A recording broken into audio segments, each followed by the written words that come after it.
Welcome to the YouTube channel of E smart study. तो हम कर चुके हैं एसिड बेसिस एंड सॉल्ट्स का एसिड वाला पार्ट और बेस वाला पार्ट। आज हम करने वाले हैं लास्ट पार्ट और चैप्टर का हो जाएगा कंप्लीट, यानी कि सॉल्ट्स। सॉल्ट्स देखो यार बहुत इंपॉर्टेंट है। मैं खुद कहूंगी इस पूरे चैप्टर में से सबसे इंपॉर्टेंट टॉपिक सॉल्ट्स ही है। एसिड्स और बेसिस में तो ज्यादातर छोटी छोटी इक्वेशंस आ जाती है, छोटी छोटी डेफिनेशंस आ जाती हैं, बट सॉल्ट्स से अच्छे खासे क्वेश्चंस बनते हैं। तो बहुत अच्छे से आपको मैं सॉल्ट्स पढ़ाने वाली हूँ। क्वेश्चन आपका पेपर में नहीं छूटेगा। So do subscribe to my channel. जो सॉल्ट्स होते हैं ना, salts are the compound which is formed from an acid by the removal of the hydrogen atom of the acid। मैंने आपको एसिड्स की प्रॉपर्टीज में बताया था कि जो सबसे कॉमन बात होती है एसिड्स में, they have the hydrogen atoms, but this is generally true कि मतलब हमेशा ऐसा नहीं होता कि सभी एसिड्स में हाइड्रोजन होगा, बट यस एसिड्स के अंदर हाइड्रोजन आपको देखने को मिलता है मोस्ट प्रोबेबली। तो यहाँ पे जब आपको एसिड्स में से अब अपने हाइड्रोजन को रिमूव करवा दो तब आपको देखने को मिल जाएगा कोई सॉल्ट। अब रिमूव कैसे करवाते हैं हाइड्रोजन को? By the reaction with the metals, metal के chlorides, metal carbonates, metal hydrogen carbonates जब हम रिमूव करवाते हैं हमारे को क्या देखने को मिलता है? सॉल्ट देखने को मिलता है। तो ये ऐसे ही मैंने एक एग्जांपल बताया। हमने सबसे पहले रिएक्शंस ऑफ एसिड्स में ये सब चीजें पढ़ी हुई हैं ऑलरेडी। अगर आपने वो वीडियो नहीं देखी है जल्दी जाकर देखो। तो यहाँ पे हमने क्या किया, एक एसिड लिया, उसको मेटल के साथ रिएक्ट कराया और हमारे पास एक सोडियम क्लोराइड बन गया। तो ये हमारे पास जो मेटल था, सोडियम मेटल था, उसने हाइड्रोजन ऑफ द एसिड को रिमूव कर दिया और उसकी जगह पे आके लग गया, साथ में H2 गैस हमारी रिलीज कर दी। तो ये जो हमारे पास मेटल का क्लोराइड बना, इसको हम बोलते हैं सॉल्ट्स। तो यहाँ पे जितने भी मेटल के क्लोराइड्स होते हैं, कार्बोनेट्स होते हैं, सल्फेट्स होते हैं, नाइट्रेट्स होते हैं, ये सब चीजें जो होती है they come under the category of salts. तो metal chlorides, metal carbonates, metal nitrates, metal sulphates, metal acetates, ये सब जो होते हैं वो हमारे पास क्या होते हैं? सॉल्ट्स होते हैं। आपको ये चीज पता होनी चाहिए। साथ ही में हमारे पास जैसे कई बार क्या होता है, एक मेटल की जगह कोई ग्रुप, जैसे कि अमोनियम ग्रुप, NH4 ग्रुप जो होता है वो हमारे मेटल के, हमारे एसिड के हाइड्रोजन को रिप्लेस कर देता है और हमारे पास जो कंपाउंड बनता है वो भी हमारे पास क्या होता है? सॉल्ट होता है, जिसे हम बोलते हैं अमोनियम क्लोराइड। साथ में हमारे यहाँ पे हाइड्रोजन रिमूव किया किसने? अमोनियम ग्रुप ने। दूसरा हमारे को पता है एक होती है न्यूट्रलाइजेशन रिएक्शन। न्यूट्रलाइजेशन रिएक्शन में क्या होता है, एक एसिड और बेस रिएक्ट करते हैं और हमारे को एक सॉल्ट और वाटर देखने को मिलता है। तो यहाँ पे हमारे पास हमने क्या देखा कि जो सॉल्ट है उसके दो पेरेंट्स हैं, एक एसिड है और दूसरा एक बेस है। तो जब भी आप कोई सॉल्ट बना रहे हो, जैसे फॉर सपोज मैंने सॉल्ट बनाया NaCl, तो उसका जो नाम होगा दोनों पेरेंट्स का मिला के होगा। कैसे? जो पहला नाम होगा वो होगा बेस के थ्रू, जो दूसरा नाम होगा वो हमारे पास आएगा एसिड के थ्रू। तो यहाँ पे मैं सोडियम क्लोराइड बना, सोडियम क्लोराइड किससे बनता है? सोडियम हाइड्रोक्साइड और HCl, हाइड्रोक्लोरिक एसिड, उन्हीं से हम इसका नाम देते हैं sodium chloride. I hope this is very much clear. तो जो एक सॉल्ट होता है, जैसे एसिड्स और बेसिस इलेक्ट्रिसिटी कंडक्ट करते हैं, अपने एक्वस फेस में पानी में जाते हैं, अपने आयंस में टूटते हैं, आयंस मूव करते हैं, इलेक्ट्रिसिटी को कंडक्ट करते हैं। सिमिलरली जो सॉल्ट होता है वो भी जब पानी में जाता है, अपने आयंस में टूटता है, या तो स्ट्रांगली टूटेगा, कंप्लीटली डिसोसिएट होगा, या पार्शियली डिसोसिएट होगा, and it will conduct electricity. तो ये चीज आपको मैंने ऑलरेडी बता दी है कि जो आयंस होते हैं वो इलेक्ट्रिसिटी कंडक्ट करते हैं। तो जो सॉल्ट होगा वो भी अपने एक्वस फेस में आयंस में टूटेगा, एंड आयंस जो होंगे वो मूव करेंगे और इलेक्ट्रिसिटी को क्या करेंगे? कंडक्ट करेंगे। से मेरे पास NaCl है, राइट, ये टूटेगा Na+ में और दूसरा Cl- में। अब ये हमारे पास आयंस बन गए जिसके ऊपर होता है पॉजिटिव चार्ज, इसको हम क्या बोलते हैं? कैटायन। और जिसके ऊपर होता है नेगेटिव चार्ज, जिसे हम बोलते हैं अनायन, राइट। तो जिसके ऊपर पॉजिटिव चार्ज होता है हम कैटायंस बोलते हैं, नेगेटिव चार्ज होता है अनायंस बोलते हैं। इलेक्ट्रिसिटी के प्रेजेंस में they will move and hence they will conduct electricity. I hope this is very much clear. उन्होंने क्वेश्चन दिया कि आपके पास K2SO4 है, बताओ ये एक सॉल्ट है, इसका एसिड क्या और बेस क्या? तो मुझे पता है पहला पार्ट हमेशा किससे आएगा? बेस से। दूसरा पार्ट हमेशा किससे आएगा? एसिड से। और एसिड में हमेशा कौन प्रेजेंट होता है? हाइड्रोजन। तो मतलब ये तो हो गया H2SO4। और बेस में हमेशा क्या प्रेजेंट होता है? हाइड्रोक्साइड यानी कि OH। तो ये क्या बनेगा? KOH। आपको पता होना चाहिए जो OH है इसकी वैलेंसी होती है 1, पोटेशियम की वैलेंसी होती है 1। जब इनको आप क्रॉस करोगे तो यही चीज बनेगी। सिमिलरली यहाँ पे हाइड्रोजन की वैलेंसी होती है 1, लेकिन सल्फेट की वैलेंसी जो होती है वो होती है 2। जब आप उसे क्रॉस करते हो तो ये चीज बनती है। These all are the formulas which you have been studied in class 9th। अभी तो जस्ट छोटा मोटा रिकैप है। इसी का एक और एग्जांपल है मैग्नीशियम सल्फेट। जल्दी से इसका कमेंट सेक्शन में आंसर बता दो। ये हमारे पास बेस से आएगा और ये हमारे पास एसिड से आएगा। तो जो बेस से आया हमारे पास उसके साथ कुछ नहीं करना, OH जोड़ देना है। अब उसकी वैलेंसीज को बैलेंस करना है। मैग्नीशियम की वैलेंसी होती है 2, इसकी वैलेंसी होती है 1, तो ये हमारे पास बन जाएगा ये। और एसिड हमारे पास SO4 सिर्फ एक ही एसिड में आता है H2SO4, या नहीं तो आपने एसिड में कुछ नहीं करना है, H जोड़ देना SO4। अब वैलेंसीज को बैलेंस करो, H की वैलेंसी 1, SO4 की वैलेंसी 2, दोनों को क्रॉस करो, आपके पास ऑलरेडी ये बन जाएगा। सो ये छोटी छोटी ट्रिक्स हैं जो आपको याद रखनी है। एग्जाम्पल देखते हैं अमोनियम क्लोराइड का, ये भी एक सॉल्ट है, ये है हमारा बेस, OH जोड़ दो, ये है हमारा एसिड। इस अब हम इस देखेंगे क्या ये करेक्ट है, H की वैलेंसी 1, Cl की वैलेंसी 1, बिल्कुल जी करेक्ट है, ये हमारा करेक्ट है। NH4 की वैलेंसी 1, OH की वैलेंसी 1, बिल्कुल जी ये भी करेक्ट है। तो ये इसका बेस और ये इसका एसिड। आई होप ये आपको बहुत अच्छे से समझ आया होगा। pH ऑफ सॉल्ट पे, pH ऑफ सॉल्ट राइटिंग ठीक है ना, ये क्या लिखा है, सॉल्ट, बिल्कुल। अब हम आते हैं pH ऑफ सॉल्ट पे। pH ऑफ सॉल्ट दिखाता है कि क्या वो ज्यादा एसिडिक है, या वो बेसिक है, या वो न्यूट्रल है। तो देखो जब भी हमारा सॉल्ट बनेगा स्ट्रॉन्ग बेस और स्ट्रॉन्ग एसिड से, तब हमारा हमेशा न्यूट्रल होगा, मतलब pH क्या होगा, 7। ठीक है, इसमें एग्जांपल आता है हमारे पास sodium hydroxide, it is a strong base and strong acid. इससे सॉल्ट बनता है NaCl and water. Okay, example है pH में ही जब हमारा सॉल्ट सोल्यूशन होगा वो एसिडिक होगा। अब ये कैसे पता चलेगा, इसका मतलब हमारे पास जो यहाँ पे बेस था वो वीक था, लेकिन जो हमारे पास एसिड था वो बहुत स्ट्रॉन्ग था। इसका मतलब जो हमारे पास ओवरऑल सॉल्ट बनेगा वो क्या होगा, एसिडिक इन नेचर। तो यहाँ पे हमारे पास एग्जांपल आता है NH4Cl का, ये हमारा किससे बना होता है, NH4OH और HCl। ये होता है बहुत ही ज्यादा वीक बेस और ये होता है जी हमारा स्ट्रॉन्ग एसिड। तो इनसे जो हमारा सॉल्ट बना वो ये बना, साथ में बनाएगा वाटर। ये जो होगा हमारा सॉल्ट होगा, लेकिन ये क्या होगा, एसिडिक इन नेचर, बिकॉज इसके अंदर जो एसिड है वो हमारा स्ट्रॉन्ग है। सिमिलरली जब हमारा सॉल्ट बेसिक होगा, सॉल्ट सोल्यूशन बेसिक होगा, वो कैसे बनेगा, ऑब्वियसली एसिड यहाँ पे हमारा वीक हो जाएगा और बेस हमारा यहाँ पे स्ट्रॉन्ग हो जाएगा। जैसे हमारे पास एक सॉल्ट है सोडियम कार्बोनेट। अब ये हमारा जो बेस है इसमें वो है NaOH और जो एसिड है हमारा H2CO3। जल्दी बताइए कौन सा एसिड है, एक मिनरल एसिड है जो कि वीक होता है, जिसका नाम होता है कार्बोनिक एसिड।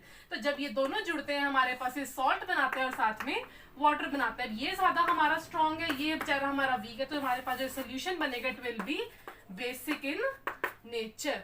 ठीक है जी, ये समझ आ गया। तो pH आपको समझ आ गया होगा, सॉल्ट का एसिडिक सोल्यूशन होगा या बेसिक होगा या न्यूट्रल होगा। अगर दोनों स्ट्रॉन्ग तो न्यूट्रल, अगर एक स्ट्रॉन्ग तो एसिडिक, अगर दूसरा स्ट्रॉन्ग तो बेसिक। हम बात करेंगे अपने कॉमन सॉल्ट के ऊपर। कॉमन सॉल्ट जो हमारे घरों में प्रेजेंट होता है, यानी कि NaCl, इसको हम क्या बोलते हैं, सोडियम क्लोराइड। ये होता है बिल्कुल न्यूट्रल। ये बनता कैसे है, NaOH से और HCl से ये बनेगा, और साथ में क्या बनता है हमारा, वाटर। ये जो कॉमन सॉल्ट हमारे पास बना, इसको हम ऑब्टेन कैसे करते हैं, ये कहीं से तो हमें मिल रहा है, ऑब्वियसली ऐसे तो नहीं प्रकट होता रहता अपने आप, कहीं से तो मिलता है।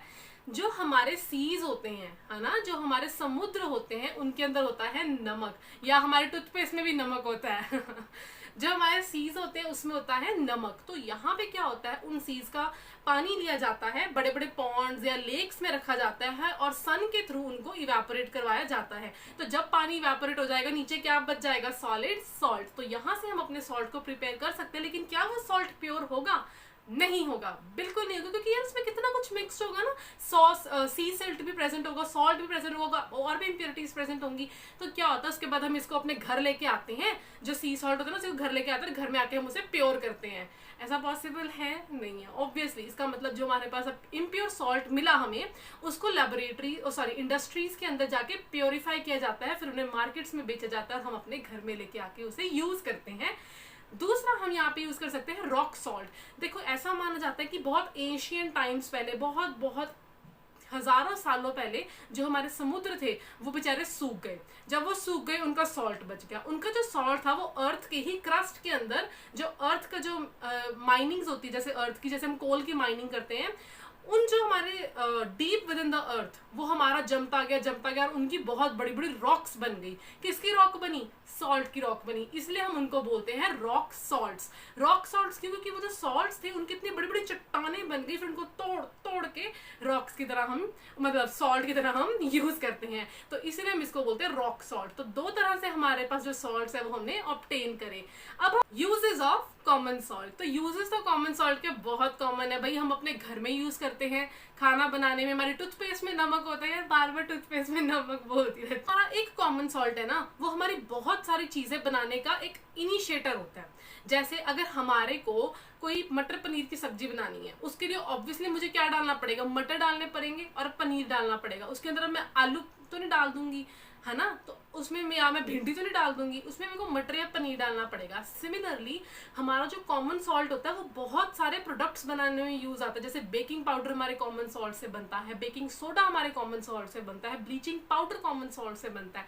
ये सारी चीजें हमारे कॉमन सॉल्ट से बन रही हैं, तो हमारा कॉमन सॉल्ट हुआ ना इम्पॉर्टेंट। तो अब हम करेंगे कुछ यूजेस, अब हम करेंगे कौन सी चीजें हमारे कॉमन सॉल्ट से बन सकती हैं और उनके प्रॉपर्टीज यार इतनी इंपॉर्टेंट है, उनकी रिएक्शंस इतनी इंपॉर्टेंट है। ये सबसे इंपॉर्टेंट पार्ट है जो अब हम करने वाले हैं। ओके जी, तो सबसे पहला यूज हमारा सोडियम क्लोराइड का है for the formation of sodium hydroxide. यार सोडियम हाइड्रोक्साइड का एक दूसरा बहुत इंपॉर्टेंट नाम है जो कि है कॉस्टिक सोडा। शायद मैंने यहाँ नहीं लिखा, कॉस्टिक सोडा, इसका ये दूसरा नाम है हमारा किसका? सोडियम हाइड्रोक्साइड का, NaOH का। यार ये जो होता है ना, इसको हम ऑब्टेन करते हैं बाय इलेक्ट्रोलाइसिस। इलेक्ट्रो का मतलब इलेक्ट्रिक करंट, लाइसिस का मतलब टूट जाना। तो इलेक्ट्रिक करंट की हेल्प से आप किसी चीज को तोड़ रहे हो, उसको बोलते हैं हम इलेक्ट्रोलाइसिस। तो यहाँ पे हमने क्या किया? ब्राइन लिया। ब्राइन क्या होता है? Concentrated solution. कॉन्सेंट्रेटेड मतलब पानी की अमाउंट बहुत कम। बिल्कुल, अगर आपने मेरे लेक्चर्स पहले देखे, उसमें मैंने कॉन्सेंट्रेटेड, डाइल्यूट, स्ट्रॉन्ग, वीक सब कुछ समझाया हुआ है। तो आपने NaCl लिया, जैसे मैंने 1 चम्मच NaCl लिया, उसमें मैंने सिर्फ 1 चम्मच ही पानी डाला और उसको अच्छे से मिक्स किया, और मतलब सिर्फ मिनिमम अमाउंट ऑफ पानी लिया जिससे वो पूरी तरह से क्या हो जाए? मिक्स हो जाए, बहुत मिनिमम अमाउंट ऑफ पानी में। उस सोल्यूशन को हम बोलते हैं ब्राइन। उस ब्राइन सोल्यूशन में से मैंने पास करवा दी इलेक्ट्रिसिटी। जैसे मेरे पास एक बीकर था, ये मेरे पास एक इलेक्ट्रोड था, ये मेरे पास दूसरा इलेक्ट्रोड था। इलेक्ट्रोड एक पे पॉजिटिव चार्ज था, एक इलेक्ट्रोड पे नेगेटिव चार्ज था। जिस इलेक्ट्रोड के ऊपर पॉजिटिव चार्ज होता है उसे हम बोलते हैं एनोड, ANODE। जिस इलेक्ट्रोड के ऊपर नेगेटिव चार्ज होता है उसे हम बोलते हैं कैथोड, CATHODE। तो जब हमने इसमें से इलेक्ट्रिसिटी पास करी तो हमारे पास यहाँ पे था ब्राइन सोल्यूशन। क्या था? ब्राइन। ब्राइन मतलब कॉन्सेंट्रेटेड एक्वस, क्योंकि पानी तो हम डालेंगे, concentrated aqueous solution of sodium chloride, मतलब बहुत कम अमाउंट में पानी लेके मैंने डिसॉल्व कर दिया। तो यहाँ पे मैंने क्या किया, जब इसमें से मैंने पानी को पास करके, इलेक्ट्रिसिटी पास करके इसको तोड़ा, तो जब ये टूटेगा कौन से आयंस बनेंगे इसके? जैसे मेरे पास NaCl था, उसको मैंने तोड़ा, कौन से आयंस बने? Na पॉजिटिव और Cl नेगेटिव। अब वाटर भी तो है, ये भी टूटेगा, किसमें टूटेगा? H पॉजिटिव और OH नेगेटिव में टूटेगा, H पॉजिटिव और OH नेगेटिव में। तो अब इसके अंदर आपके पास Na पॉजिटिव भी है, Cl नेगेटिव भी है, H पॉजिटिव भी है, OH नेगेटिव भी है। तो H पॉजिटिव और Na पॉजिटिव, OH नेगेटिव और Na पॉजिटिव, एक कैटायन दूसरा एनायन, ये दोनों मिलके क्या बना लेते हैं? NaOH। दूसरी हमारे पास यहाँ पे रिलीज होती है क्लोरीन गैस, तीसरा हमारे पास यहाँ पे रिलीज होती है हाइड्रोजन गैस। तो ये 3 चीजें हमारे पास यहाँ पे देखने को मिलती हैं। अब जो क्लोरीन था उसके ऊपर था नेगेटिव चार्ज, तो वो पॉजिटिव वाले के पास जाएगी कि नेगेटिव वाले के पास? Opposite attracts. तो यहाँ पे जो ये नेगेटिव वाला है ये पॉजिटिव इलेक्ट्रोड के पास जाके चिपक जाएगा, और जो नेगेटिव पॉजिटिव वाला है वो नेगेटिव इलेक्ट्रोड के पास जाके चिपक जाएगा। तो ये हमारा बना कैथोड पे, ये हमारा बना एनोड पे, बिकॉज Cl के ऊपर नेगेटिव चार्ज था, लेकिन Cl2 जो Cl2 है वो तो गैस है, वो तो पूरी तरह न्यूट्रल है। तो यहाँ पे हमने कहा जो Cl2 हमारे को एनोड पे मिली और ये हमारे को कैथोड पे मिला, और जो NaOH था ये भी हमारे को, NaOH है वो भी हमारे को कैथोड पे मिलेगा। प्रोसेस को बोला जाता है क्लोर अल्कली प्रोसेस। क्लोर अल्कली का मतलब इस रिएक्शन में हमें क्लोरीन गैस भी मिल रही है, कोई अल्कली, अल्कली क्या था, वाटर सॉल्युबल बेस यानी कि NaOH भी हमारे को देखने को मिल रहा है, तो इसको हम बोलते हैं क्लोर अल्कली प्रोसेस या इलेक्ट्रोलाइसिस ऑफ ब्राइन। तो ये आपको याद रखना है। अब मैं कुछ यूजेस करवाऊंगी इन सभी चीजों के जो प्रोड्यूस हो रहे हैं।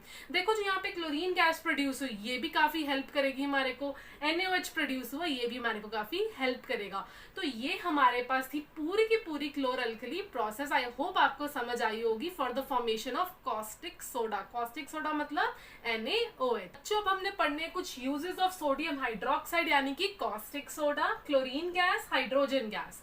तो जो कॉस्टिक सोडा होता है वो हमारे पास बेस है, तो वो स्लिपरी होकर टच में, it is used for making of soaps and detergents. दूसरा it is used for the manufacture of paper, degreasing the metals, dyes and bleaches. तो मेटल्स पे जब ग्रीस ज्यादा लग जाते हैं तो डीग्रीजिंग के लिए हम इसको यूज करते हैं NaOH को, पेपर बनाने में हम इसको यूज करते हैं, डाइज प्रिपेयर करने में हम इसे यूज करते हैं, और ब्लीचेस वगैरह बनाने में भी हम इसको यूज करते हैं। दूसरा हमारे पास एग्जांपल है क्लोरीन गैस। अब क्लोरीन गैस बनी, इसके क्या क्या यूजेस हैं? ये हमारे ड्रिंकिंग वाटर को स्टरलाइज करती है यानी कि उसे प्योर बनाने में हेल्प करती है, प्रोडक्शन ऑफ ब्लीचिंग पाउडर में भी हेल्प करती है। तीसरा हमारी ये प्रोड्यूस करती है HCl गैस। ऑब्वियसली जब हमने HCl बनाना है तो हमारे को हाइड्रोजन भी चाहिए और क्लोरीन गैस भी चाहिए।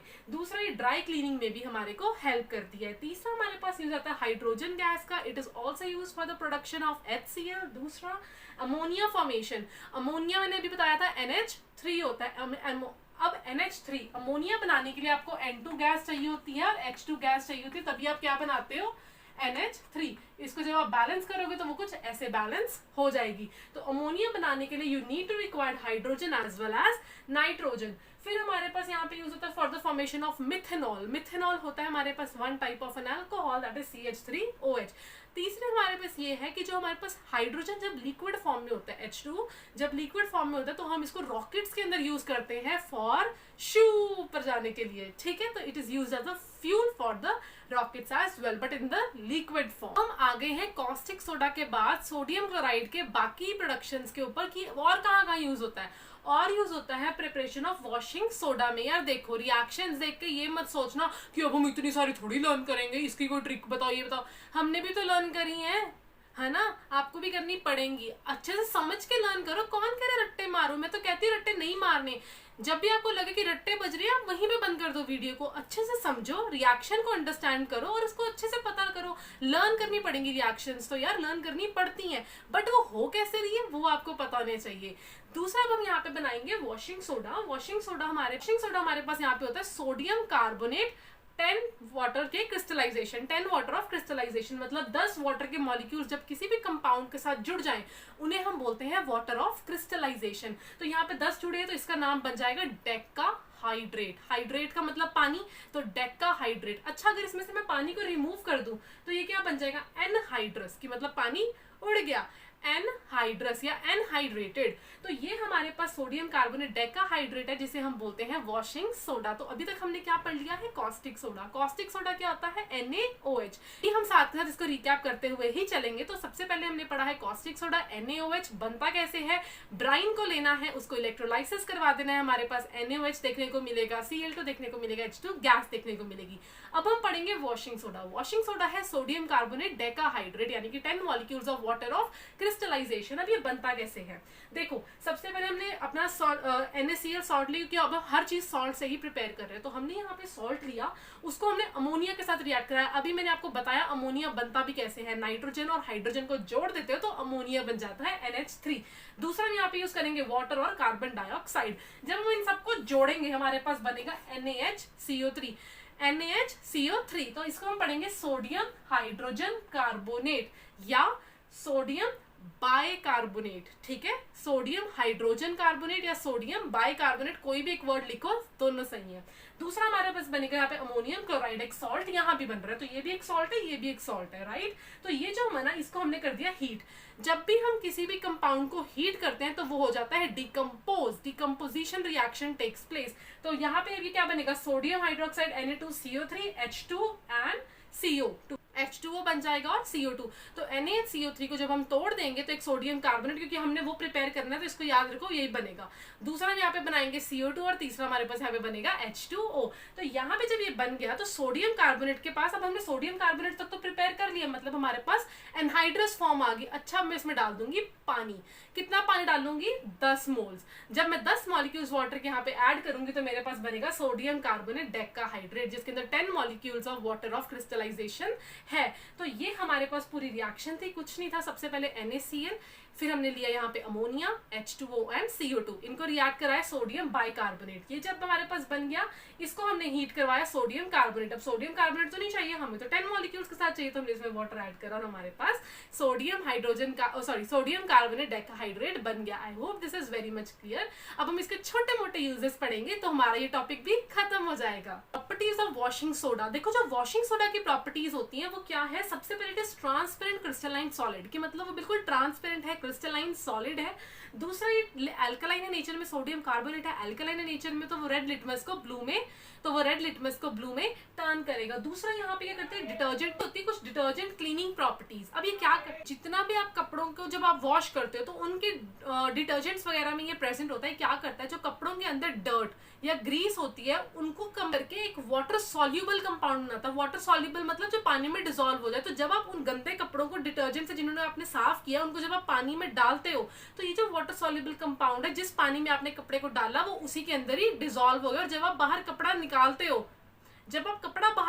वो बिल्कुल आपको कैसा दिखेगा? साफ सुथरा। तो जितने भी वाटर सॉल्युबल कंपाउंड्स है हमारा ये बनाता है, वो कपड़े को जब आप पानी में डालते हैं पानी के अंदर ही घुल जाते हैं, और जब कपड़ा बाहर निकालते हैं वो बिल्कुल साफ सुथरा हो जाता है। तीसरा यहाँ पे आएंगे इसके यूजेस में, it is used as a cleaning agent. मैंने आपको ऑलरेडी बता दिया कि वो कपड़ों के साथ रिएक्ट करके, जो उसमें डिटर्जेंट, डर्ट या ग्रीस वगैरह होती है, उनके साथ रिएक्ट करके वाटर सॉल्युबल कंपाउंड बनाता है। जब उसे पानी में डालते हैं वो सारे डर्ट और ग्रीस पानी में ही रह जाते हैं और कपड़ा बिल्कुल साफ सुथरा बनके बाहर आता है। फिर हमारे पास यहाँ बनता है compounds of many dry soap powders. Dry soap powders मतलब जैसे सर्फ एक्सेल हो गया, टाइड्स, वॉशिंग पाउडर निरमा। तो ये जो वॉशिंग पाउडर निरमा है, इसके अंदर भी हमारा सोडियम कार्बोनेट ये प्रेजेंट होता है। फिर हमारे पास यहाँ पे removes permanent hardness of water. देखो, वाटर दो तरह का होता है, एक होता है सॉफ्ट वाटर, एक होता है हार्ड वाटर। सॉफ्ट वाटर तो जो प्लेन्स में आता है, हार्ड वाटर तो जो माउंटेन्स में आता है, जो कम फॉर्मेशन करता है, जो थोड़ा हार्डनेस में नेचर में होता है। आपको फील भी होगा जब आप कभी माउंटेन एरिया में जाते हो, टेरेन एरिया में जाते हो, तो आपको लगता है कि जो पानी है वो अच्छे से साफ नहीं कर रहा। तो यहाँ पे जब आप हैंड वॉश करते हो तो आप देखते हो कि पानी अच्छे से, मतलब वो चीज से साफ, आपके हैंड्स उस इंटेंसिटी से साफ नहीं हो रहे जितना आप अपने प्लेन्स में जब आप अपने हैंड्स को वॉश करते हो। फिर हमारे पास यहाँ पे आता है कि सोडियम का एक कंपाउंड होता है जिसे हम बोलते हैं बोराक्स। उसको बनाने में भी सोडियम कार्बोनेट हमारी हेल्प करता है। आप सोडियम कार्बोनेट को यूज करके बोराक्स फॉर्मेशन कर सकते हो। अब यहाँ पे देख सकते हो बोराक्स का फॉर्मूला, एक कंपाउंड है ये जो हमारा सोडियम कार्बोनेट की हेल्प से ही प्रिपेयर होता है। तो अब हम पढ़ेंगे बेकिंग सोडा। हमारे पास कंपाउंड है बेकिंग सोडा। बेकिंग सोडा भी हमारे पास किससे बन रहा है? सोडियम क्लोराइड से। तो अभी जैसे हमने पढ़ा सबसे पहले कॉस्टिक सोडा, फिर हमने पढ़ा वॉशिंग सोडा, अब हम पढ़ेंगे बेकिंग सोडा। बेकिंग सोडा जो है वो हमारा कैसे बन रहा है? जैसे कि हमारा फर्स्ट स्टेप था वॉशिंग सोडा में, कुछ नहीं किया हमने, यहाँ पे लिया NaCl, H2O, CO2 और NH3। जैसा कि बिल्कुल लास्ट में भी जब हमने वॉशिंग सोडा बनाया, that is sodium carbonate decahydrate, उसी के जैसे हमने ये बनाना है। बस पहला स्टेप है, इसको हमने देखे सोडियम हाइड्रोजन कार्बोनेट बनाना है। जब हम सोडियम हाइड्रोजन कार्बोनेट बना देंगे तो सोडियम हाइड्रोजन कार्बोनेट ही हमारा होता है बेकिंग सोडा। तो ये हमारे पास बेकिंग सोडा बन गया। अब हम करेंगे इसकी कुछ प्रॉपर्टीज। जो हमारे पास बेकिंग सोडा है, ये हमारे पास white crystalline sparingly soluble in water. देखो, स्पैरिंगली सॉल्युबल का मतलब जो कंप्लीटली सॉल्युबल नहीं होता, पानी में थोड़ा बहुत रह जाता है, जो पूरी तरह डिसॉल्व नहीं हो पाता, उसको हम बोलते हैं स्पैरिंगली सॉल्युबल। अब हम जब इसको हीट करेंगे, किसी भी कंपाउंड को जब हम हीट करते हैं, इट अंडरगोज डिकम्पोजिशन। डिकम्पोजिशन बना लेगा, डिकम्पोजिशन रिएक्शन करके वही sodium carbonate, CO2 and H2O। अब ये जो सोडियम कार्बोनेट है ये क्या होता है? Basic in nature. तो सिंस ये हमारे पास बेसिक इन नेचर है तो ये क्या करेगा? अपना थोड़ा सा बिटर टेस्ट देगा। तो यहाँ पे जो हमारे पास बेकिंग सोडा है, इसको हम जो हमारे पास बेकिंग सोडा है इसको हम यूज करते हैं फॉर एंटासिड्स। एंटासिड में हमने पहले भी पढ़ा था milk of magnesia and sodium hydrogen carbonate. जब भी हम कुछ ज्यादा खा लेते हैं, हमारे पेट में इनडाइजेशन हो जाती है, स्टमक में एसिडिटी हो जाती है, तब हम इसको इनटेक करते हैं तो एसिड जो होता है वो न्यूट्रलाइज होता है और हमें फाइनली राहत मिल जाती है। फिर हम इसको यूज करते हैं for the formation of baking powder. अब ये बहुत इंपॉर्टेंट एप्लीकेशन है। देखो, जो हमारे पास वॉशिंग सोडा था, सोडियम हाइड्रोजन कार्बोनेट, अब जो बेकिंग सोडा जब हम बेकरी करते हैं तो हम उसमें बेकिंग सोडा भी ऐड करते हैं, बेकिंग पाउडर भी ऐड करते हैं। ऐसा क्यों करते हैं? जो बेकिंग पाउडर होता है और बेकिंग सोडा होता है, जो बेकिंग सोडा होता है बेसिकली जब हम उसको हीट करते हैं, जो हमने अपना डो बनाया उसको हमने जब हीट किया तो हमारे पास बनेगा सोडियम कार्बोनेट, CO2 और H2O। ये जो CO2 बनी, ये क्या करेगी, उसको थोड़ा सा प्लम्प अप कर देगी, थोड़ा सा उसको डो को हमारे स्वेल करवा देगी। दूसरा जो सोडियम कार्बोनेट है, लेकिन ये क्या करेगा, सोडियम कार्बोनेट है वो बेसिक इन नेचर है, तो ये जो हमारा केक का डो होगा उसको थोड़ा सा बिटर टेस्ट दे देगा, मतलब टेस्ट को खराब कर देगा। तो हम क्या करते हैं, सोडियम हाइड्रोजन कार्बोनेट को यूज करके क्या बनाते हैं, बेकिंग सोडा से बेकिंग पाउडर। बेकिंग पाउडर जब बनाते हैं, इन दोनों को मिक्स करते हैं तो हमारे पास बनता है सोडियम पॉजिटिव, मतलब हमारे पास सॉल्ट बनता है टार्ट्रिक एसिड का। टार्ट्रिक एसिड हमने ऑलरेडी एसिड्स में पढ़ रखा है, it is obtained from the unripe grapes. बस टार्ट्रिक एसिड हमने यहाँ पे लिया, उसको हमने रिएक्ट करवाया सोडियम हाइड्रोजन कार्बोनेट से। तो हमने बेकिंग सोडा लिया, बेकिंग पाउडर बनाने के लिए क्या करेंगे, इसको रिएक्ट करवाएंगे टार्ट्रिक एसिड से। टार्ट्रिक एसिड में हाइड्रोजन होता है, तो मैंने यहाँ पे सिर्फ वही शो किया है, पूरा फॉर्मूला नहीं लिखा। टार्ट्रिक एसिड से रिएक्ट कराएंगे, जब भी बेस एसिड के साथ रिएक्ट करेगा तो वो एक सॉल्ट बनाएगा। कौन सा सॉल्ट बनाएगा, टार्ट्रेट। टार्ट्रेट सॉल्ट बनाएगा। ये जो टार्ट्रेट सॉल्ट होता है ये बहुत अच्छा होता है टेस्ट के अंदर, ये टेस्ट में इतना अच्छा होता है कि आप अपने केक्स में एक अच्छा सा एक स्वीट टेस्ट उसको लेके आता है। तो यहाँ पे इसका एक प्लीजेंट टेस्ट होता है, तो यहाँ पे इसको हम यूज करते हैं। CO2 यहाँ पे जो बनती है वो क्या करती है, हमारे डो को राइज अप करवाती है। H2 हमारे पास एडिशनली रिलीज होता है, तो यहाँ पे जब हमारा केक राइज होगा, स्वेल होगा, तो उसकी शेप भी अच्छी आएगी, इसकी अपीयरेंस भी इम्प्रूव होगी। तो ये हमारे पास बेसिकली इसका फॉर्मूला था। तो जो सोडियम का हाइड्रोजन कार्बोनेट होता है ये सिर्फ हमारे पास बेकिंग सोडा होता है, लेकिन जो हमारे पास बेकिंग पाउडर होता है it is the mixture of sodium hydrogen carbonate and tartaric acid. इनको मिला के जो हमारे पास सॉल्ट बनता है वो हमारे पास टार्ट्रेट होता है। तो बेकिंग पाउडर अलग चीज है, बेकिंग सोडा अलग चीज है। बेकिंग पाउडर बनाने के लिए आप बेकिंग सोडा को यूज करते हो, क्योंकि अगर सिर्फ बेकिंग सोडा यूज करोगे तो केक में कड़वा टेस्ट आ जाएगा because of Na2CO3 which is alkali in nature. तो अल्कली है तो वो थोड़ा सा, एक तो हमने इसकी एप्लीकेशन पढ़ ली है बेकिंग सोडा और बेकिंग पाउडर के अंदर। दूसरा हमारा वॉशिंग सोडा यूज होता है फायर एक्सटिंग्विशर्स में। फायर एक्सटिंग्विशर्स में बेसिकली क्या चीज होती है कि जो हमारे फायर एक्सटिंग्विशर्स होते हैं ना, उसके अंदर आप जैसे इस पिक में आप देख सकते हो एक लिक्विड है, नीचे हमारे पास सोडियम हाइड्रोजन कार्बोनेट का लिक्विड है, साथ ही में हमारे पास एक छोटी सी ट्यूब है जिसके अंदर हमारे पास सल्फ्यूरिक एसिड प्रेजेंट है। तो जब भी आप किसी भी नोजल को, जो फायर एक्सटिंग्विशर होता है उसकी नोजल को प्रेस करते हो तो क्या होता है कि जो सल्फ्यूरिक एसिड है वो सोडियम हाइड्रोजन कार्बोनेट के साथ मिक्स होकर बहुत ज्यादा हाई क्वांटिटी में कौन सी गैस प्रोड्यूस करता है, कार्बन डाइऑक्साइड यानी कि CO2। तो ये जो CO2 गैस हमारी बनती है ये जब बाहर आती है, उस नोजल को जब प्रेस करते हैं, जो लिक्विड की बहुत ज्यादा स्ट्रीम, बहुत हाई स्ट्रीम से लिक्विड बाहर आता है, उसी के अंदर हमारे पास कार्बन डाइऑक्साइड गैस प्रेजेंट होती है। और ये जो कार्बन डाइऑक्साइड, अच्छा आग कैसे बुझाई जाती है, आग लगती कैसे है, आग लगती है due to the presence of oxygen. अगर ऑक्सीजन नहीं होगा तो आग भी नहीं लगेगी, ठीक है। तो यहाँ पे क्या करता है, कार्बन डाइऑक्साइड जब बाहर आती है तो वो उस बर्निंग सब्सटेंस के चारों तरफ एक ब्लैंकेट बना लेती है, अपना गैशियस ब्लैंकेट बना लेती है, जिसकी वजह से जो एटमॉस्फेरिक ऑक्सीजन उस आग के कांटेक्ट में थी ना वो बंद हो जाती है। ऑक्सीजन का आग के साथ कांटेक्ट अब बंद हो गया, इसका मतलब आग क्या हो जाएगी, बुझ जाएगी। और जो लिक्विड हमारे पास हम उस नोजल में से गिरा रहे हैं वो उस बर्न चीज को, जो चीज बर्न हो चुकी है उसको थोड़ा कूलिंग इफेक्ट देती है। लेकिन आग रोकता कौन है, बेसिकली हमारा carbon dioxide, by making a blanket over it. अब कार्बन डाइऑक्साइड बनता कैसे है, बाय द डीकम्पोजिशन ऑफ हमारा NaCO3। सॉरी, तो यहाँ पे हमारा जो यहाँ पे हमारी रिलीज कैसे हो रही है, बिकॉज ऑफ जो हमारे पास फायर एक्सटिंग्विशर था उसके अंदर सोडियम हाइड्रोजन कार्बोनेट था यानी कि वॉशिंग सोडा था, साथ में एक छोटी सी ट्यूब थी जो इनके कांटेक्ट में नहीं थी, वो सेपरेट थी। उसमें कौन था, उसके अंदर कौन था, सल्फ्यूरिक एसिड। जब ये दोनों रिएक्ट हुए, नोजल प्रेस हुई थी, ये दोनों रिएक्ट हुए, CO2 गैस रिलीज हुई, एक लिक्विड भी बाहर निकला, उसके अंदर CO2 भी बाहर निकली, बर्निंग सब्सटेंस के चारों तरफ एक ब्लैंकेट बना, ऑक्सीजन का कॉन्टैक्ट कट हुआ और आग आपकी बुझ जाएगी। और जो लिक्विड था वो सारा का सारा क्या करेगा, उस बर्निंग सब्सटेंस को कूलिंग इफेक्ट देगा। तो this was actually the properties और द यूजेस हम कह सकते हैं वॉशिंग सोडा। एक तो हमारा हमने आप इस चीज को याद रखना, baking soda and baking powder is completely different.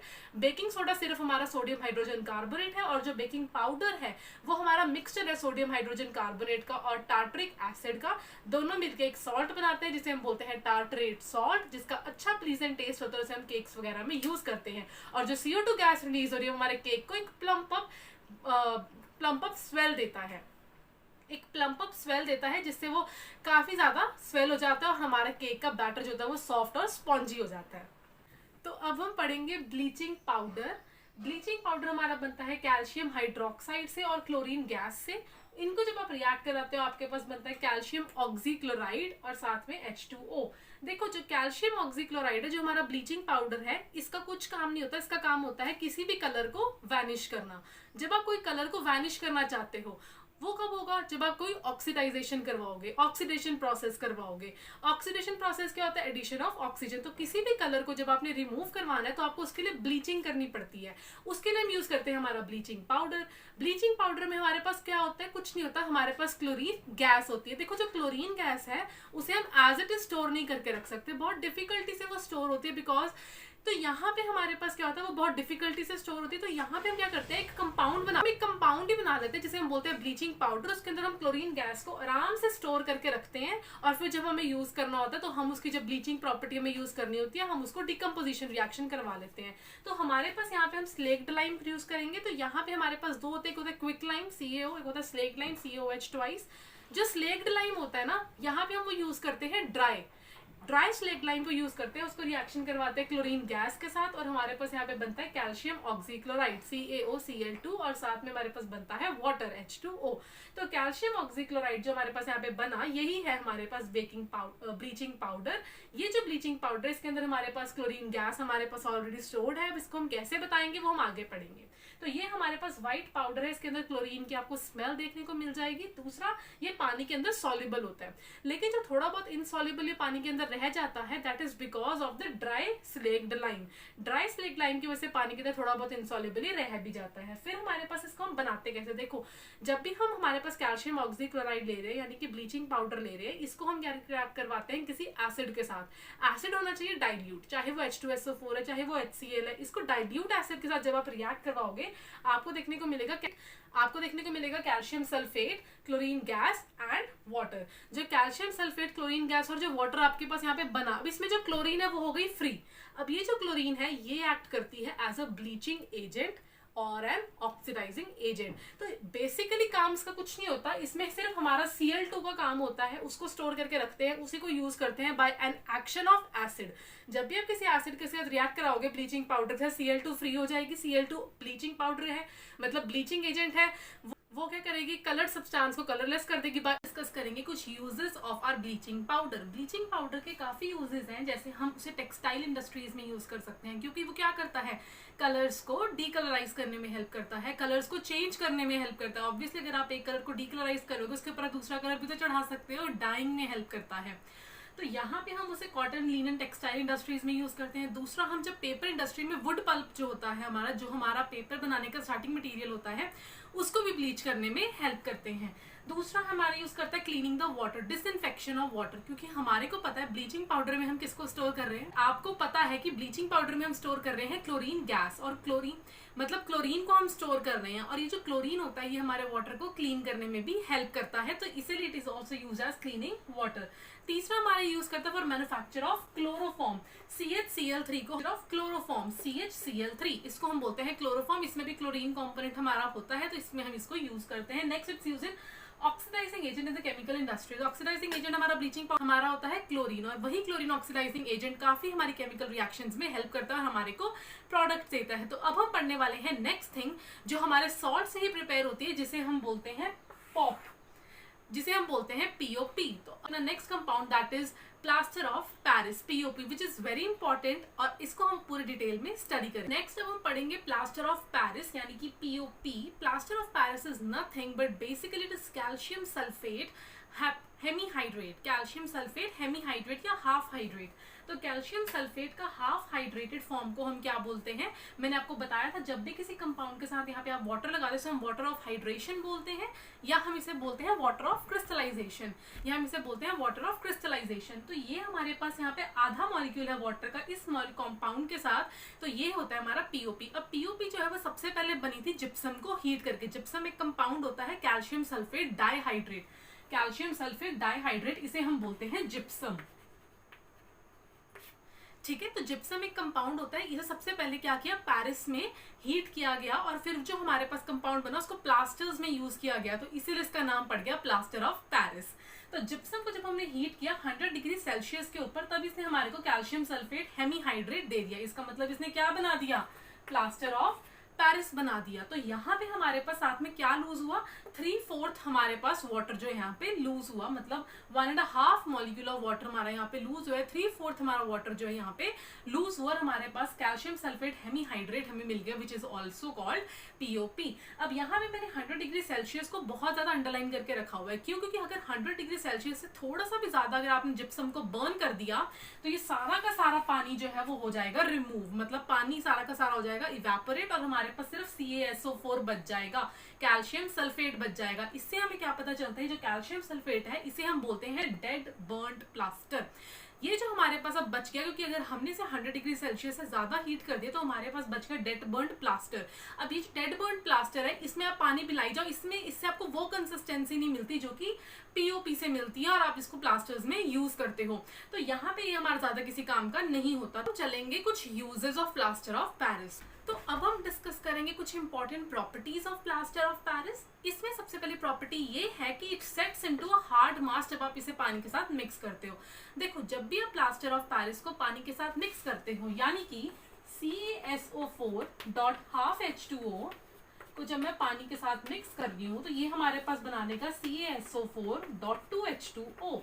इसको हम क्या बोलते हैं, जिप्सम। मतलब इसको जब पानी के साथ डालेंगे तो ये एक हार्ड मास यानी कि जिप्सम बना लेगा। तो ये जो जिप्सम होता है ये बहुत हार्ड होता है और आपके टॉयज, आपके प्लास्टर्स, आपके कास्ट, आपके स्टैचूज बनाने में काफी हेल्प करता है। दूसरी इसकी प्रॉपर्टी है कि इसको आप मॉइस्चर प्रूफ कंटेनर में रखोगे। देखो यार, अभी हमने पढ़ा अगर ये पानी के साथ या मॉइस्चर के कांटेक्ट में आ जाएगा तो ये अपना सेट होना स्टार्ट हो जाएगा, जिप्सम के अंदर सेट होना स्टार्ट हो जाएगा, राइट, एक हार्ड मास बनना स्टार्ट हो जाएगा, जिसकी वजह से क्या होगा, इसकी कोई वैल्यू ही नहीं रहेगी। तो प्लास्टर ऑफ पेरिस को आपको मॉइस्चर प्रूफ कंटेनर में रखना चाहिए फॉर इट्स फर्दर यूजेस। तो इसके और कुछ और यूजेस भी, सबसे पहले इसका यूज है हॉस्पिटल्स में। हॉस्पिटल्स में हमने कितनी बार देखा है कि जिनके भी आर्म्स के आगे या कहीं भी फ्रैक्चर हो जाता है तो ये जो प्लास्टर ऑफ पेरिस है इसका प्रॉपर हम, तो यहाँ पे जो प्लास्टर ऑफ पेरिस है, जब भी कोई बोन फ्रैक्चर हो जाती है उसको प्लास्टर ऑफ पेरिस को अप्लाई किया जाता है। प्लास्टर ऑफ पेरिस को अप्लाई किया जाता है by mixing it with right amount of water. देखो, जब राइट अमाउंट ऑफ वाटर से जुड़ेगा तो वो क्या बनाएगा, हार्ड मास यानी कि जिप्सम। अब ये जो जिप्सम है ये आपके बोन्स को, आपके जॉइंट्स को बिल्कुल करेक्ट हीलिंग प्रोवाइड करता है, बिकॉज वो इनको बिल्कुल स्ट्रेट पोजीशन में रखता है, उसको मूवमेंट नहीं करने देता ज्यादा। सिंस अगर आपकी बॉडी, आपकी बोन स्ट्रेट पोजीशन में रहेगी, इससे क्या होगी, आपकी करेक्ट हीलिंग होनी स्टार्ट हो जाएगी। तो यहाँ पे हार्ड मास हमारा बहुत काम आता है, यानी कि जिप्सम। तो एक राइट क्वांटिटी ऑफ वाटर के साथ जब आप पीओपी को मिलाओगे तो आप उसके आगे अगर कास्ट भी बनाओगे तो उसके आपकी बोन्स जो होंगी वो स्टिल रहेंगी, जल्दी हील होंगी और करेक्ट वे में हील होंगी। इसमें प्लास्टर ऑफ पेरिस का use is used in making toys, decorative items, chalk, blackboard chalks, बहुत चीजें जो है हम इससे बना सकते हैं। तीसरा है हम इसको फायर प्रूफिंग में भी यूज कर सकते हैं। क्या करते हैं, डेंटिस्ट्री में जो कास्ट्स बनते हैं उसमें भी हम प्लास्टर ऑफ पेरिस को काफी यूज करते हैं। केमिस्ट्री लैबोरेटरीज में हम इसे काफी यूज करते हैं फॉर कुछ केमिस्ट्री के एक्सपेरिमेंट्स होते हैं जहां पे आपको एयर टाइट कंडीशंस चाहिए होती है, तो जो छोटे छोटे एयर गैप्स रह जाते हैं वहां पे आप पीओपी से क्या करते हो, उन एयर गैप्स को कवर करते हो ताकि आपका जो रिएक्शन है वो स्मूथली अकर हो और आपको एक डिजायर्ड रिजल्ट देखने को मिले। पेरिस ऑल्सो यूज कहाँ यूज होता है, आपके वॉल्स के ऊपर। इसके जो आपके जितने भी सर्फेसेस होते हैं हाउसेज में उनको एक स्मूथ सर्फेस प्रोवाइड करता है जिसके ऊपर आप अपना पेंट आराम से कर सकते हो, रादर देन एक रफ सर्फेस पे पेंट करने से ज्यादा इजी होता है जब आपका सर्फेस बिल्कुल स्मूथ हो जाता है। तो ये थे कुछ uses of plaster of Paris. So here were all the important things जो हमने डिस्कस करनी थी। कॉस्टिक सोडा से लेके प्लास्टर ऑफ पेरिस तक हमने सब कुछ डिस्कस कर लिया है। अब छोटा सा आपका टॉपिक रह गया है वाटर ऑफ क्रिस्टलाइजेशन, जो कि मैं ऑलरेडी आपको साथ साथ बता बताई जा रही हूँ, बट छोटे मोटे टॉपिक्स इसमें और हैं। क्रिस्टलाइजेशन अब आपके लिए कोई नई टर्म तो रह नहीं गई है। मैंने आपको साथ के साथ बताया था, जब भी किसी सॉल्ट या किसी कंपाउंड के साथ एंड में वाटर अटैच्ड है, इसका मतलब वो वाटर ऑफ क्रिस्टलाइजेशन है। उसी सॉल्ट को हम क्या बोलते हैं? हाँ, हाइड्रेटेड सॉल्ट्स बोलते हैं। जब वाटर को रिमूव कर दिया जाता है तो वो सॉल्ट कैसा बन जाता है? अनहाइड्रस या अनहाइड्रेटेड। तो यहाँ पे salts containing water molecules to form the structure, तो यहाँ पे जो वाटर मॉलिक्यूल्स है वो ऐसे ही नहीं पड़े हैं, वो सॉल्ट का बेसिकली स्ट्रक्चर बनाने में हेल्प कर रहे हैं। और कुछ केसेस में जो वाटर मॉलिक्यूल्स होते हैं वो उन्हें कलर भी प्रोवाइड करते हैं। तो यहाँ पे क्या सॉल्ट हमारे गीले होंगे? नहीं, क्योंकि यहाँ पे जो सॉल्ट्स हैं उनके साथ पानी उनका स्ट्रक्चर बनाना है, पानी उसका स्ट्रक्चर पूरा बना रहा है। क्या पानी फ्री पड़ा वहां पे, वेला पड़ा, उसको कोई काम नहीं है? नहीं, वो सॉल्ट का स्ट्रक्चर बना रहा है, जिसकी वजह से वहां पे वो सॉल्ट्स ड्राई होंगे, वो वेट नहीं होंगे, वो गीले नहीं होंगे। तो यहाँ पे क्या है, जैसे कुछ एग्जांपल्स भी मैंने दे दिए। कॉपर सल्फेट पेंटाहाइड्रेट 5 है, सोडियम कार्बोनेट डेकाहाइड्रेट 10H2O है। तो इनके नाम से हम यहाँ पे वाटर के आगे उसका नेम लगा देते हैं, H2O का मतलब हाइड्रेट। अब यहाँ पे हमारे पास कुछ एग्जांपल है, जैसे कॉपर सल्फेट पेंटाहाइड्रेट होता है ब्लू कलर का, बिकॉज यहाँ पे वाटर के क्रिस्टलाइजेशन मॉलिक्यूल्स प्रेजेंट है। साथ में हमारे पास यहाँ पे जो आयरन सल्फेट हेप्टाहाइड्रेट 7 है, तो हेप्टाहाइड्रेट, इसका कलर होता है ग्रीन, क्योंकि यहाँ पे पानी है। लेकिन जब आप इसे हीट दोगे तो ये सारा का सारा पानी इवेपोरेट हो जाएगा, क्या बच जाएगा? आयरन सल्फेट, इसका कलर हो जाता है ब्राउन। तो यहाँ पे जो हमारे पास वाटर है वो सॉल्ट को गीला नहीं करता, वो उसके स्ट्रक्चरल फ्रेमवर्क का ही पार्ट है और पानी फ्री नहीं है, जिसकी वजह से सॉल्ट यहाँ पे ड्राई है और उसको स्ट्रक्चर प्रोवाइड कर रहा है। और क्या प्रोवाइड कर रहा है? Sometimes colour as well. तो अब हम पढ़ेंगे the action of heat on the water of crystallisation. Obviously जब भी हम इसे हीट पास करेंगे तो क्या होगा? जो पानी होगा वो हमारा इवेपोरेट हो जाएगा और जो बाकी का कंपाउंड होगा वो डिकम्पोज हो जाएगा। So let's see out. देखो, अब हमने क्या किया, हमने हाइड्रेटेड सॉल्ट लिया, उसमें हमने हीट कर दिया, तो क्या होगा? सबसे पहले पानी इवेपोरेट होगा, उसके बाद हमारे पास जो कंपाउंड है वो डिकम्पोज हो जाएगा ऑब्वियसली। तो हमारे पास कॉपर सल्फेट पेंटाहाइड्रेट था ब्लू कलर का, था, मैंने आपको ऑलरेडी बता दिया ये हाइड्रेटेड है बिकॉज यहाँ पे वाटर भी प्रेजेंट है। मैंने इसको हीट किया, हीट मतलब ट्राइंगल का मतलब आपको पता है हीट होता है। जब मैंने इसे हीट किया तो पानी इसने लूज कर दिया और हमारे पास सिर्फ कॉपर सल्फेट बच गया। अब ये हाइड्रेटेड है या एनहाइड्रस? बिल्कुल, ये क्या है? एनहाइड्रस है। साथ ही में इसका कलर क्या हो जाएगा? व्हाइट। कौन सा कलर था? ब्लू, ब्लू से हो गया व्हाइट। आप इस पिक में भी देख सकते हो, सबसे पहले ब्लू कलर था, हीट किया, व्हाइट कलर हो गया। अब मैंने क्या किया, इस व्हाइट कलर में पानी ऐड करी गई। जब मैंने इसमें पानी ऐड किया तो क्या बन गया? एनहाइड्रस से फिर से हाइड्रेटेड। क्या बन गया? एनहाइड्रस से फिर से हाइड्रेटेड बन गया, मतलब व्हाइट से ब्लू में कन्वर्ट हो गया। So this was about the water of crystallisation. बहुत छोटा सा टॉपिक था। आई होप आपको सॉल्ट्स अच्छे से समझ आया होगा। If you have any queries, any doubts, comment down below. So now ये चैप्टर सीरीज होगी आपकी खत्म। Do comment for the next chapter and I will definitely make a very amazing lectures on that. So let's meet in the next video.